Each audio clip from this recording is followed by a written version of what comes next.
Hello, good afternoon. This is Andres Martinez. I'm trying to resolve an issue we have with a guitar I bought for my son.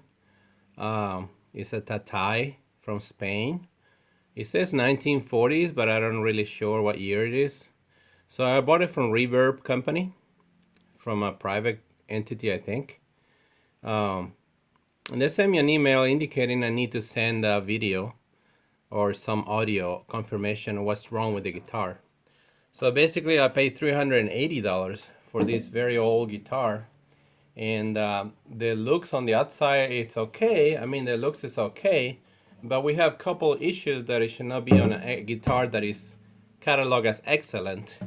So as you can see, the string are separated from the frets. I mean, there is nobody touching there. As you can see, nobody's touching. The frets are a little sharp, so my son cut his fingers by moving his arm up and down. They're really sharp, so it needs to be taken to a shop to be able to take care of that. But the most important problem that I found is that the strings, it loses tuning pretty fast anyway, but that's not the issue. The issue is on the first two strings you can hear a lot of buzzing. I don't know if you can hear that. It totally sounds like metallic, and it's not touching, so it's either, from the research I did online, it's either the bridge or the neck. Something's wrong with the neck that needs to be adjusted, either from the inside or some kind of repair. So that's string number 2 and the first one. They both have the metallic sound, so even if you press it down, they all have the sound. So it's coming from without touching any frets, right? That sound.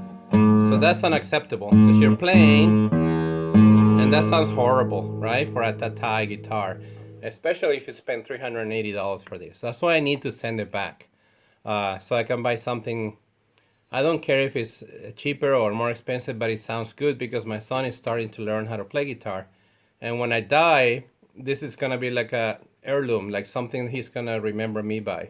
So I don't want to keep something that is deficient like that, and I don't want to have to pay. I don't have the time to pay for a machine music shop to be able to take care of this, which is very time consuming and a manual labor.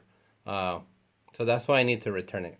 The ad said that it was in excellent condition, and it should not say excellent if it has those issues.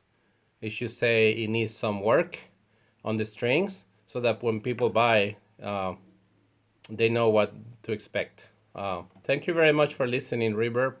And this I'm gonna send you this video now, which I captured on my phone. I'm not really good at taking videos, so if you need something else, let me know, and I'll be happy to comply. Thank you very much. Peace.